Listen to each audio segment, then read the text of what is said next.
जो पूरा कौरव पक्ष था उसमें भी बड़ी विविधता थी, और उस समय पर जितनी भी कलाएं, चतुरताएं, ज्ञान होते थे वो उधर भी थे भाई। एक शय थी जो इधर थी उधर नहीं थी। क्या? उन्हें कृष्ण से कोई लेना देना नहीं। कृष्ण आज भी हैं, गीता तो है, गीता के प्रति जिज्ञासा होनी चाहिए। वहाँ सारा खेल समझने का है, वहाँ कर्मकांड के लिए कोई स्थान नहीं है। वहाँ पर ग्रंथ से उलझना पड़ता है, एक एक शब्द को भेदना पड़ता है, बात के मूल में जाना पड़ता है। अगर आप ये सब कुछ कर रहे हैं तो आप कृष्ण के साथ हैं। नवीन गर्ग का प्रश्न है कि दुर्योधन ने कर्ण को युद्ध में घसीटा था। क्या दुर्योधन करता था जिसने कर्ण को युद्ध में घसीट लिया? क्या दुर्योधन केंद्रीय था, या फिर कर्ण की वजह से दुर्योधन युद्ध में गया था, कर्ण के भरोसे पर? तो क्या कर्ण केंद्रीय था? सवाल समझ पा रहे हैं? पूछा है कि क्या दुर्योधन की युद्ध की प्रबल इच्छा थी, इस कारण वो कर्ण को युद्ध में घसीट लाया, या फिर कर्ण की उपस्थिति की वजह से दुर्योधन में युद्ध की इच्छा जागृत और प्रबल हुई? तो केंद्रीय कौन है, दुर्योधन की युद्ध की इच्छा या कर्ण की उपस्थिति से आया भरोसा? ये प्रश्न स्पष्ट है सबको? ये पूछो।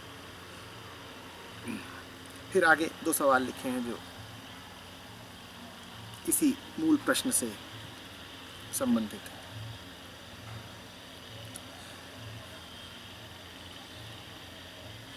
उत्तरदायी कौन है, समझना थोड़ा। तुम्हें क्या लग रहा है, कर्ण नहीं होता तो दुर्योधन युद्ध में नहीं उतरता?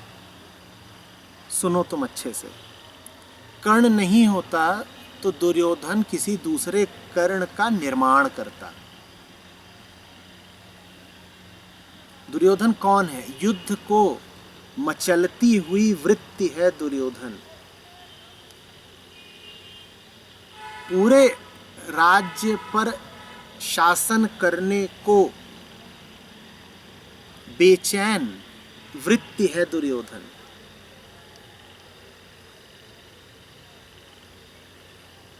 किसी भी कीमत पर सत्ता पाने को उतावली वृत्ति है दुर्योधन।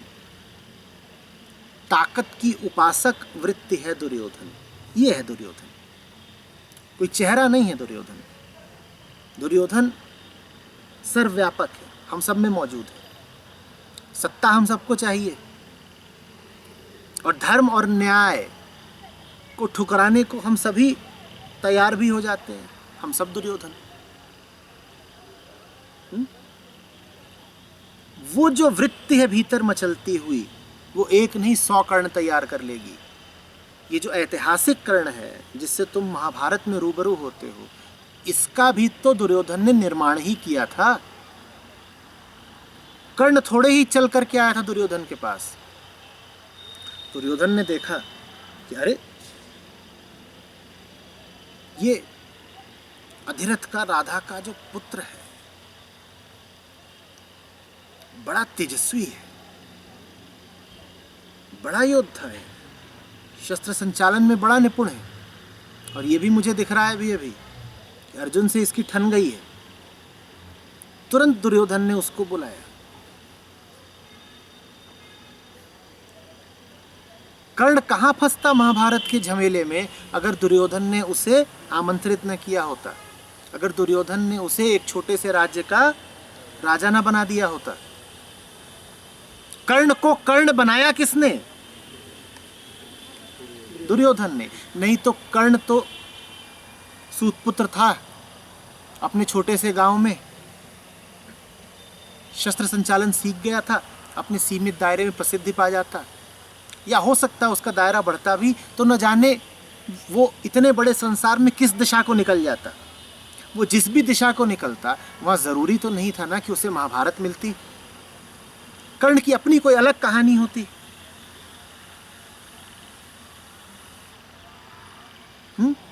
कर्ण को महाभारत का कर्ण किसने बना डाला? नहीं तो कर्ण की अपनी कोई अलग कहानी चलती रहती। जैसे सबकी अपनी अपनी कहानी होती, कर्ण का तो इस्तेमाल किया गया, और वो इस्तेमाल किया जा सके इसके लिए पहले उसका निर्माण किया गया। वो निर्माण करने वाली वो वृत्ति है जो कहती है मुझे ताकत चाहिए, ताकत जहां से मिले मैं उसको निर्मित करूंगा, खींचूंगा, रचूंगा। और तुम परिचित हो बस एक कर्ण से, तुम्हें क्या लगता है इतना भारी युद्ध हुआ उसमें एक ही कर्ण रहा होगा? ये जो इतने राजा आ गए थे दुर्योधन की मदद करने के लिए, तुम्हें क्या लगता है इनकी अपनी कहानियां नहीं है? वो कहानियां बस प्रसिद्ध नहीं हो पाई, वो कहानियां प्रकाशित ही नहीं हो पाई। उनमें से न जाने कितने ऐसे रहे होंगे जिनका दुर्योधन ने निर्माण ही किया होगा। जैसे तलवार का निर्माण किया जाता है, जैसे तीर का निर्माण किया जाता है, जैसे तोप गोलों का निर्माण किया जाता है। युद्ध की सारी सामग्री निर्मित सामग्री ही तो होती है ना। जिसे युद्ध लड़ना हो बड़ा ताकत की खातिर, वो तो युद्ध की सामग्री पहले से निर्मित करके रखेगा। दुर्योधन ने एक ही कर्ण थोड़े निर्मित करके रखा होगा, दुर्योधन ने तो असंख्य कर्ण निर्मित किए होंगे। ये हुई दुर्योधन की ओर की बात। तो कि अगर तुम मुझसे कहोगे नवीन कि कर्ण जिम्मेदार है, तो मैं कहूंगा नहीं बाबा, दुर्योधन ने तो कर्ण का निर्माण किया। मैं दूसरी तरफ भी जाऊंगा, कर्ण के भीतर क्या वृत्ति बैठी हुई है?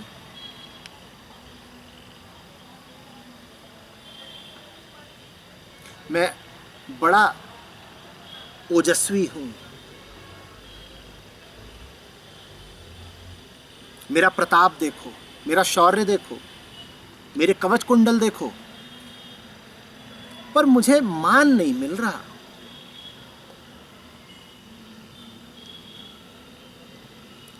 कर्ण कौन सी वृत्ति है? दुर्योधन अगर ताकत के पीछे भागती हुई वृत्ति है तो कर्ण भी एक चेहरा नहीं है, कर्ण भी एक वृत्ति है। ये कौन सी वृत्ति है? जो परिचय के पीछे भाग रही है, जो सम्मान के पीछे भाग रही है। कर्ण जीवन भर तड़पा है, मुझे मेरा परिचय बता दो, मैं कौन हूं। क्योंकि कर्ण का मन ये मानने को तैयार ही नहीं होता था कि वो एक साधारण सूत पुत्र है। डील डॉल से तगड़ा था।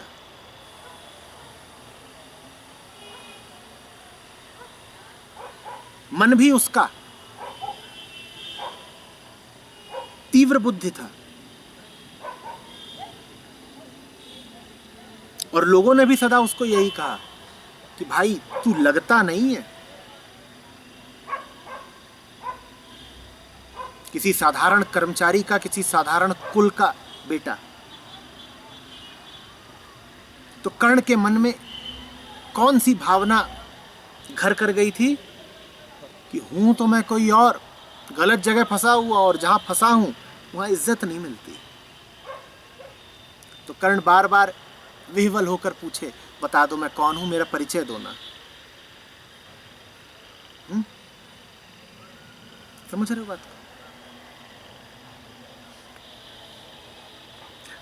ये जो परिचय की प्यासी वृत्ति है, ये जो सम्मान की प्यासी वृत्ति है,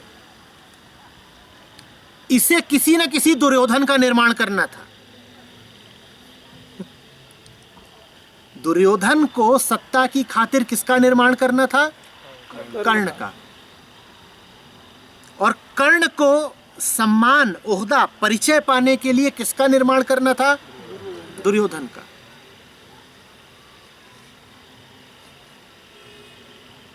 राजपुत्रों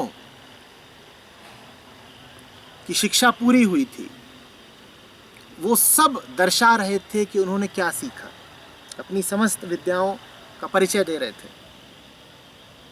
बड़ा समारोह हुआ था, तो अपनी शस्त्र विद्या भी प्रकट कर रहे थे। कर्ण को पता चला, वहां पहुंच गया। कर्ण को किसी ने बुलावा भेजा था और वो पहुंच गया, क्योंकि उसमें बड़ी प्यास है क्या पाने की? परिचय पाने की, ओहदा पाने की। अरे जरा कोई हमारी भी खबर ले, अरे जरा हमारी ओर भी तो देखो, तुम नहीं हो, हम भी हैं।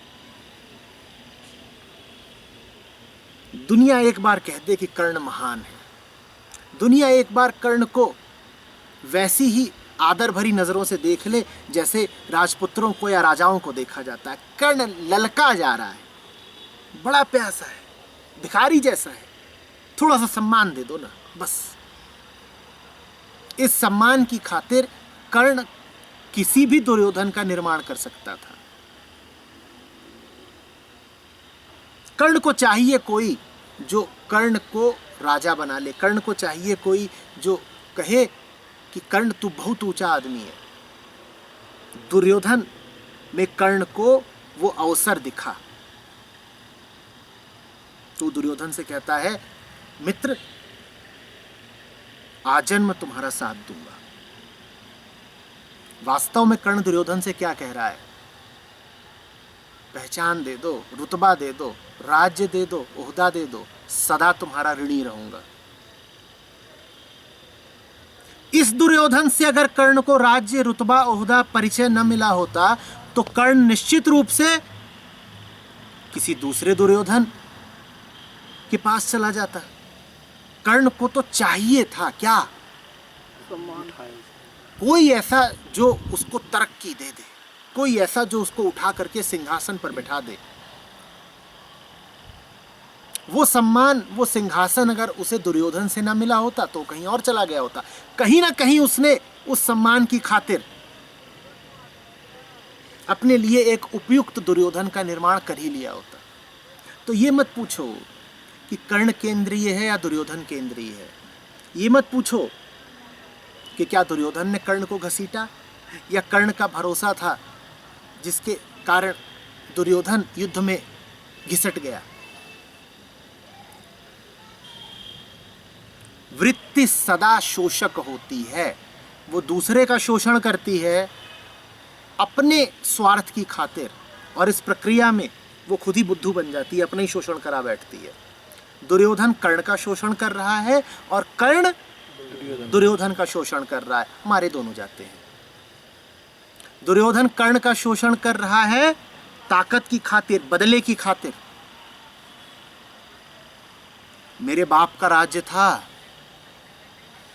मिल किसको गया? इन पांडवों के बाप को। मेरे बाप का राज्य था, मिल किसको गया? इन पांडवों के बाप को। और अब क्या हो रहा है? अब भी मैं सबसे बड़ा हूं, समस्त कुरुपुत्रों में मैं सबसे बड़ा हूं, लेकिन राज्य किसको मिला जा रहा है? उस युधिष्ठिर को। ये नहीं होने दूंगा मैं। सत्ता चाहिए और बदला चाहिए।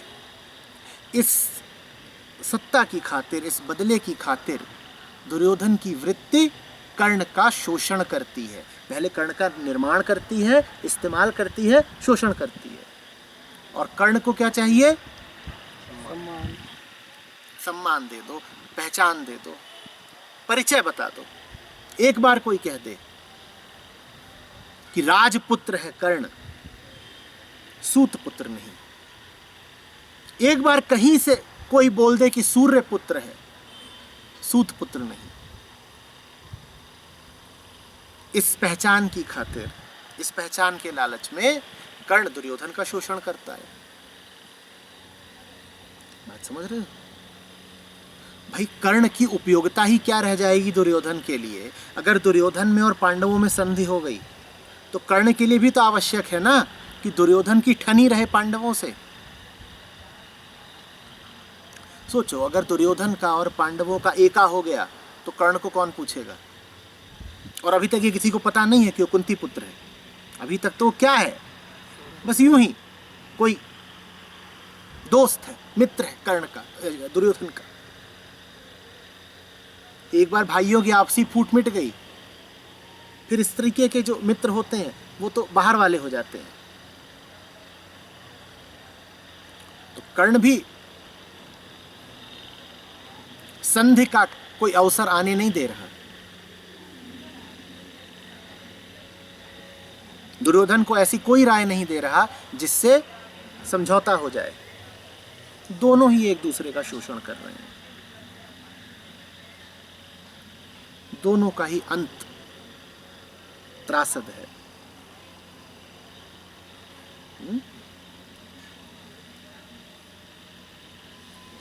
जो आदमी वृत्ति से संचालित है वो पूरी दुनिया का बस इस्तेमाल करेगा अपनी वृत्ति की तृप्ति के लिए, और जो आदमी सत्य से आत्मा से संचालित है वो पूरी दुनिया की मात्र सहायता करेगा, उसकी करुणा पूरी दुनिया पर बरसेगी। ऐसों से बचना जिनके भीतर बड़ी प्यास हो, जिनके भीतर बड़ी आग लगी हुई हो, जिनके भीतर कोई बड़ी गहरी महत्वाकांक्षा हो, ऐसों से बचना। ये सबका इस्तेमाल कर डालेंगे, ये तुम्हें भी बस साधन की तरह, माध्यम की तरह देखेंगे। अगर किसी से प्रेम उठता हो तुमको और पाओ कि वो बड़ा महत्वाकांक्षी आदमी है, उससे ज़रा बच के रहना। महत्वाकांक्षी आदमी को बस उसकी महत्वाकांक्षा प्यारी होती है, वो किसी का भी उपयोग कर सकता है।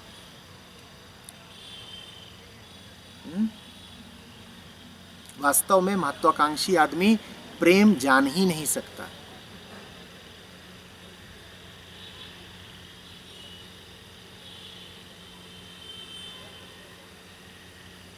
जिसको कोई आग जला रही है भीतर भीतर, वो दूसरों पर प्रेम के छींटे क्या मारेगा?